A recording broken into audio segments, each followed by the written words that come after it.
छत्तीसगढ़ मुख्यमंत्री का चेहरा कौन? ओबीसी या फिर आदिवासी? आदिवासियों पर मोहर लगती तो ओबीसी नाराज, ओबीसी पर मोहर लगती तो आदिवासी नाराज।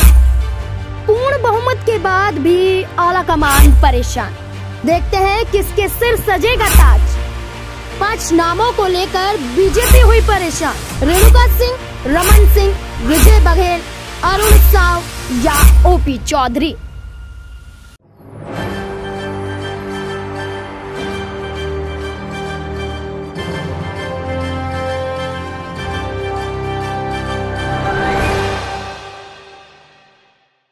नमस्कार, मैं नाज़मीन खान और आप देख रहे हैं SPN 9 न्यूज। 5 राज्यों के चुनाव में से 3 राज्यों में बीजेपी को पूर्ण बहुमत के बाद बीजेपी आलाकमान के लिए सबसे ज्यादा सिरदर्द बना हुआ है मुख्यमंत्री चेहरा।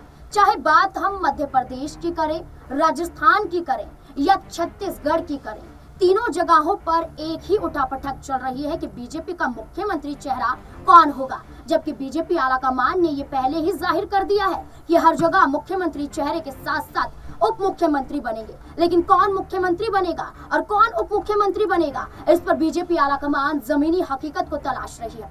राजस्थान और मध्य प्रदेश की तरह छत्तीसगढ़ में भी दांव पेच फंसता हुआ नजर आ रहा है। मुख्यमंत्री चेहरा ओबीसी से उतारते हैं तो आदिवासी नाराज हो जाएंगे, अगर आदिवासी से उतारते हैं तो ओबीसी नाराज हो जाएंगे। इसलिए सबको खुश करने के लिए एक मुख्यमंत्री चेहरे के साथ साथ छत्तीसगढ़ में भी 2 उप मुख्यमंत्री बनाए जा सकते हैं। छत्तीसगढ़ में बीजेपी महतारी वंदन योजना के तहत हर साल शादीशुदा महिलाओं को 12,000 रुपए देने का वायदा करती है, जो महिला वोटर को सुलाभने में कारगर रहा। अब मामला आता है छत्तीसगढ़ के 32% आदिवासी वोटरों का। शायद यही वजह है कि छत्तीसगढ़ से मुख्यमंत्री चेहरे के तौर पर रेणुका सिंह का सबसे आगे नाम चल रहा है। रेणुका सिंह की बात करें तो आदिवासी समुदाय से आती हैं, 24 से 25 साल का राजनीतिक अनुभव के साथ साथ केंद्रीय मंत्री भी रही हैं। इस लिहाज से रेणुका सिंह की दावेदारी बढ़ जाती है। लेकिन रेणुका सिंह के अलावा और कई नाम सीएम उम्मीदवार के तौर पर आ रहे हैं। रेणुका सिंह ने भरतपुर सोनहत विधानसभा सीट से जीत दर्ज करते हुए कांग्रेस प्रत्याशी गुलाब कमरो को हराया। रेणुका सिंह ने 4,449 वोटों से ये जीत दर्ज की। इसके साथ ही छत्तीसगढ़ के लगातार 3 बार मुख्यमंत्री रहने वाले रमन सिंह ने राजनांदगांव विधानसभा सीट पर रिकॉर्ड जीत दर्ज की है। रमन सिंह ने कांग्रेस के गिरीश देवानंद को 45,084 वोटों से हराकर लगातार 4थी बार जीत दर्ज की है। विजय बघेल पाटन विधानसभा सीट से अपने चाचा और सीएम भूपेश बघेल से चुनाव हार गए। भूपेश बघेल ने विजय बघेल को 1,09,723 मतों से हराया है। विजय बघेल को पाटन में 7,05,715 मत मिले, जबकि सीएम बघेल को 9,05,438 वोट मिले। अरुण साव ने मुंगेली जिले की लौरमी विधानसभा सीट से 4,05,879 वोटों से जीत हासिल की। उन्होंने कांग्रेस के थानेश्वर साहू को हराया। अरुण साव को कुल 7,05,070 वोट मिले, जबकि थानेश्वर साहू को 2,09,169 वोट मिलते हुए नजर आए। इसके अलावा ओपी चौधरी की बात करें तो उन्होंने रायगढ़ विधानसभा सीट पर 67,000 से भी अधिक वोटों से जीत दर्ज की। ओपी चौधरी ने कांग्रेस के प्रकाश नायक को बुरी तरह से शिकस्त दी है। आइए कुछ मुख्य बिंदुओं के जरिए जानते हैं कि छत्तीसगढ़ में किस आधार पर चुना जाएगा सीएम। आदिवासी का वोट प्रतिशत। छत्तीसगढ़ की राजनीति में आदिवासी वोटरों का योगदान अहम है। लगभग 32% आदिवासियों को लुभाने के लिए बीजेपी मुख्यमंत्री उम्मीदवारों के तौर पर आदिवासी चेहरे उतारने की कवायद काफी तेजी से चल रही है। यही वजह है कि रेणुका सिंह का नाम मुख्यमंत्री की होड़ में सबसे आगे नजर आ रहा है। इस मुद्दे पर हमारे सहयोगी का क्या कहना है, देखिए ये खास रिपोर्ट। नहीं, देखिए जिस तरह से आदिवासी की आपने बात की, वाकई छत्तीसगढ़ की बात करें तो वहाँ पर जो कह सकते हैं कि बहुत ज़्यादा तादाद आदिवासी समुदाय की है, 35% के आसपास है और 29 सीटों पर सीधा उनको आरक्षण भी है। तो ऐसे कई मुद्दे हैं जिसको लेकर बीजेपी लगातार मंथन कर रही है कि जो गणित है कह सकते हैं वोटर्स का, वो कैसे उसको मैनेज किया जाए, क्योंकि ओबीसी और आदिवासी दोनों का ही वहाँ पर देखना ज़रूरी है। क्योंकि ओबीसी वर्ग की बात करें तो अरुण साव जो अध्यक्ष भी हैं बीजेपी के, उनका भी नाम निकल कर सामने आ रहा है। वहीं रेणुका सिंह का नाम सामने आ रहा है जो केंद्रीय राज्य मंत्री भी हैं। तो लगातार जो हम बात कर रहे हैं कि छत्तीसगढ़ को लेकर कि वहाँ पर जिस तरह की स्थिति इस समय बनी हुई है, कई नाम निकल कर सामने आ रहे हैं, कई चेहरे ऐसे हैं जिनके ऊपर दाव लगाया जा रहा है। क्योंकि रमन सिंह को लेकर जिस तरह से हम देख रहे थे कि उनका नाम चर्चाओं में नहीं था, तो पहले से ही अनुमानित था कि उनको शायद सीएम के जो चेहरे के तौर पर प्रोजेक्ट करे बीजेपी। और वैसे ही कुछ नज़र भी आ रहा है कि अभी तक भी रमन सिंह का नाम पूरी तरह से कह सकते हैं कि ना तो रेस में है और ना ही रेस से बाहर है। लेकिन उनके अलावा कई ऐसे चेहरे हैं जिनके ऊपर लगातार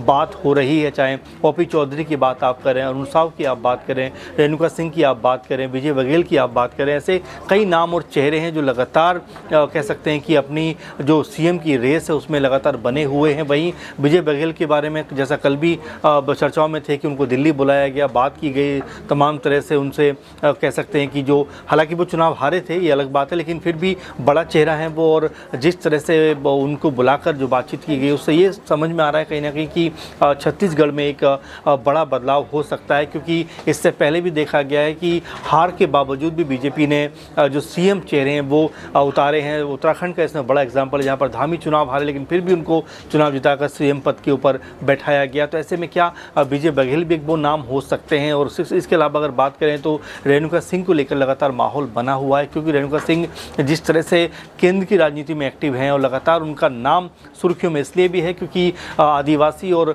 ओबीसी दोनों वोट बैंक के बीच में तालमेल बैठाने का जो प्रयास लगातार बीजेपी की तरफ से हो रहा है उसमें उनका नाम निकलकर सामने आना जो है ये बताता है कि बीजेपी जो है आदिवासी वोट बैंक को किसी भी कीमत पर खोना नहीं चाहती। और यही वजह है कि सिर्फ कह सकते हैं कि रेणुका सिंह ही नहीं बल्कि लता का नाम भी इसमें निकल कर सामने आता है जो छत्तीसगढ़ की राजनीति में काफ़ी एक्टिव चेहरा है। तो ऐसे में कई नाम हैं और ऐसे में बीजेपी की लगातार जो हम बात करें कि जो ओबीसी समीकरण और जो कह सकते हैं कि आदिवासी समीकरण है उसको पूरी तरह से बैठाने का प्रयास कर रही है। लेकिन अंत में बाजी किसके हाथ लगेगी ये देखना बेहद दिलचस्प है, क्योंकि ये जो दौड़ है सीएम पद की लगातार कह सकते हैं इसमें जो नाम ऐड हुए हैं उसके बाद ये जो दौड़ है अपने आप में बेहद दिलचस्प और ख़ास हो गई है। क्योंकि बीजेपी को इसीलिए समय लग रहा है। अगर आप देखें कि कांग्रेस को तेलंगाना में आज उनके सीएम जो रेवंत रेड्डी उनका शपथ ग्रहण समारोह भी है, लेकिन बीजेपी अभी भी तीनों ही राज्यों में कहीं ना कहीं कन्फ्यूज्ड है, कहीं ना कहीं मंथन का दौर उनकी पार्टी में जारी है और लगातार जो नाम निकलकर सामने आए हैं उनके ऊपर चर्चा हो रही है। अब ऐसे में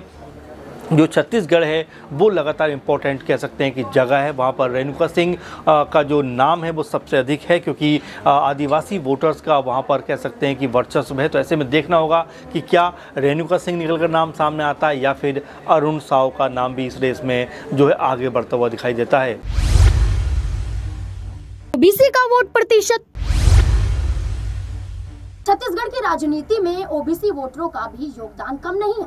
लगभग 31% वोटरों को भी बीजेपी नाराज नहीं करना चाहती। यही वजह है कि सबको खुश करने के लिए बीजेपी आला कमान मुख्यमंत्री चेहरे के साथ साथ उप मुख्यमंत्री का भी दांव खेल रही है। क्या इस बात में सच्चाई है? देखिए खास रिपोर्ट। छत्तीसगढ़ में इस समय मुख्यमंत्री पद को लेकर लगातार जो है चर्चाएं चारों ओर हो रही है और कई नाम जो है इस रेस में शामिल। ओपी चौधरी की बात करें, रेणुका सिंह की बात करें, रमन सिंह की बात करें, ये तमाम ऐसे चेहरे हैं जो इस वक्त चर्चा का विषय है। लेकिन भारतीय जनता पार्टी क्या जातिगत राजनीति को देखते हुए ओबीसी समाज के किसी चेहरे को आगे करेगी? क्या ओपी चौधरी वो हो सकते हैं और जो है यहाँ पर रेणुका सिंह को पीछे किया जा सकता है?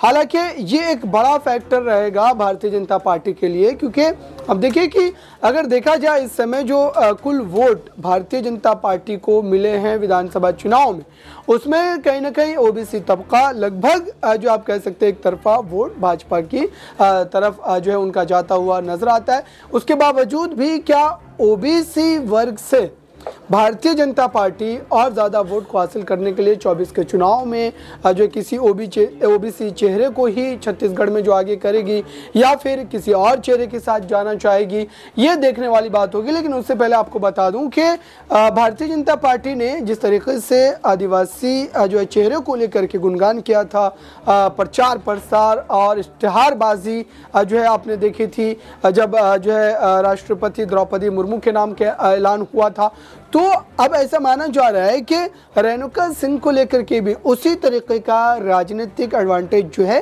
बीजेपी ज़रूर उठाना चाहेगी, लेकिन दूसरी तरफ उन्हें ये भी ख्याल रखना पड़ेगा कि ओबीसी वर्ग जो है, जो कि सबसे ज़्यादा संख्या में है, वो कहीं नाराज़ ना हो जाए, क्योंकि उनकी नाराज़गी का मतलब ये है कि छत्तीसगढ़ में 24 के चुनाव में जो है भारतीय जनता पार्टी पूरी तरीके से सिमटती हुई नजर आ सकती है। और यही शंकाएं जो है वो भारतीय जनता पार्टी हाईकमान को भी काफ़ी ज़्यादा सता रही है, क्योंकि अब मात्र जो है कुछ दिनों में ही उनको इस बात का फैसला लेना पड़ेगा कि वो जो है किस जो है समुदाय के जो है किसी एक व्यक्ति को इस बड़े पद की जिम्मेदारी देंगे, कौन जो है इस पूरे मामले पर राजस्थान की कमान जो है वो संभालता हुआ नजर आएगा। हालांकि रेणुका सिंह इस रेस में काफ़ी ज़्यादा आगे चल रही हैं और इस बात को और ज़्यादा बल तब मिल जाता है जब रेणुका सिंह के घर के आसपास के तमाम इलाकों की जांच पड़ताल के लिए वहां पर पुलिस प्रशासन पहुंचती है, तमाम जो है चीज़ों की छानबीन की जाती है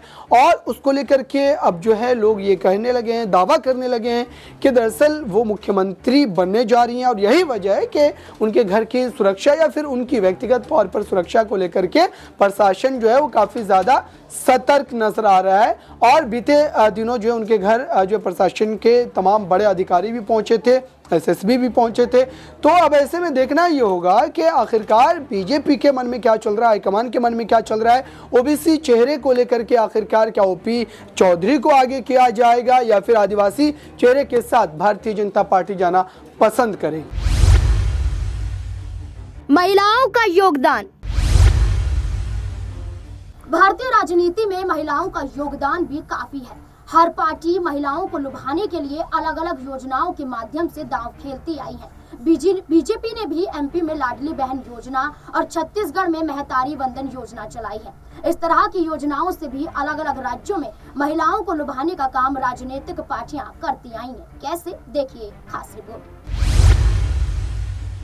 2024 के लोकसभा चुनावों से पहले बीजेपी एक बड़ा जनाधार अपने लिए जुटाना चाहती है और उसके लिए कोई भी मौका नहीं लगता कि बीजेपी छोड़ना चाहती है, फिर चाहे वो किसी भी तरह से यहाँ पर जो है जनता को अपनी ओर और भी ज्यादा लुभाना चाहती हो। छत्तीसगढ़ की बात चल रही है तो छत्तीसगढ़ में जिस तरह से ओबीसी समुदाय को बीजेपी तमाम तरीके से साधने की कोशिश कर रही है, तो वहां आदिवासी समुदाय को भी बीजेपी हर तरह से कहीं ना कहीं अपनी ओर लाने की कोशिश कर रही है, क्योंकि दोनों ही समुदाय यहाँ पर भारी संख्या में छत्तीसगढ़ में कहीं ना कहीं अपना दबदबा रखते हैं और ऐसा ही कुछ बीजेपी कहीं ना कहीं महिलाओं को लेकर भी करना चाह रही है। महिलाओं की बात चली है तो महिलाओं का जो कद यहां पर देश की राजनीति में रहा है, बहुत से ऐसे पद रहे हैं देश के, संवैधानिक बहुत से ऐसे पद रहे हैं जहां पर महिलाओं ने जिम्मेदारी संभाली है। यहां पर प्रतिभा पाटिल को नहीं बुलाया जा सकता जिस तरह से उन्होंने यहां पर देश के राष्ट्रपति के तौर पर अपनी जिम्मेदारी निभाई थी। तो अब अगर वर्तमान की अगर हम बात करें तो यहां पर एक 2019 के एक आंकड़े के मुताबिक कहीं भारत की जो राजनीति का स्तर है, भारत में जो भारत की राजनीति में जो महिलाओं की भूमिका है उसमें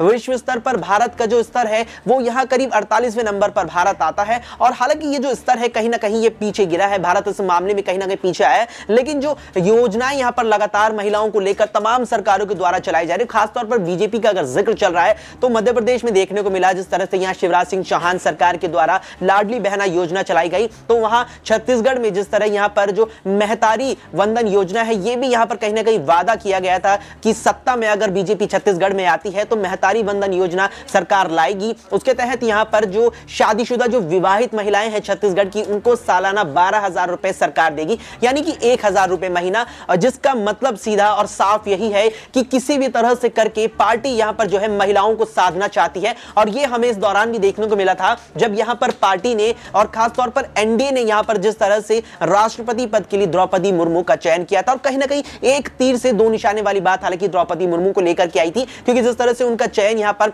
एनडीए के द्वारा राष्ट्रपति के लिए किया गया था, तो कहीं ना कहीं एक तो आदिवासी समुदाय से जिस तरह वे आती है तो आदिवासी समुदाय को भी बीजेपी ने भारी संख्या में साधा। और न केवल आदिवासी समुदाय को बल्कि यहां पर जो बीजेपी ने एक गुट को साधने की कोशिश की, उसमें महिलाएं भी भारी संख्या में आती, जिस तरह से एक महिला नेत्री को यहां पर एक मनोनीत यहां पर पार्टी ने किया, आगे उन्हें पहुंचाया और कहीं ना कहीं उम्मीदवार पहले बनाया था कि राष्ट्रपति पद के लिए एनडीए की ओर से यहां पर एक महिला उम्मीदवार होंगी और बाद में वे यहां पर राष्ट्रपति बनी भी है द्रौपदी मुर्मू। तो बीजेपी इस समय पूरी कवायद में है कि किस तरह से महिलाओं को साधा जाए। महिलाओं के जिक्र यहां पर चल रहा है, छत्तीसगढ़ की राजनीति का जिक्र चल रहा है, तो एक और चीज यहां पर निकल के आती है कि करुणा शुक्ला को कतई नहीं बुलाया जा सकता। यहां पर पूर्व प्रधानमंत्री और कहीं ना कहीं भारतीय जनता पार्टी के जनक अटल बिहारी वाजपेयी की भतीजी करुणा शुक्ला को कतई नहीं बुलाया जा सकता। जिस तरह से वे कई यहां पर पद पर रही हैं, बीजेपी की राष्ट्रीय उपाध्यक्ष भी रही हैं, लेकिन जिस तरह से छत्तीसगढ़ के पूर्व सीएम यहां रमन सिंह के साथ उनका मतभेद हुआ था और मतभेद के बाद जब उन्होंने यहां पर कांग्रेस का दामन थामा तो 2018 में जब कांग्रेस ने विधानसभा चुनाव जीता था तो यहां पर भूपेश बघेल को मुख्यमंत्री बनाने में करुणा शुक्ला की बहुत बड़ी भूमिका रही थी। तो यहां पर देश की राजनीति में जो महिलाओं की भूमिका है, छत्तीसगढ़ की राजनीति में महिलाओं की भूमिका है, वो बिल्कुल अपार है और बीजेपी यहां पर महिलाओं को साधने की हर कवायद में जुटी हुई है। इन्हीं सब मुद्दों को लेकर 5 राज्यों के चुनाव में से 3 राज्यों में पूर्ण बहुमत मिलने के बाद भी बीजेपी आलाकमान मुख्यमंत्री चेहरे पर अब कुछ भी बोलने से बच रही है। जहां तक मीडिया रिपोर्ट की माने तो छत्तीसगढ़ में लगभग रेणुका सिंह मुख्यमंत्री बनती हुई नजर आ रही है, लेकिन अभी कुछ भी कहना जल्दबाजी होगा।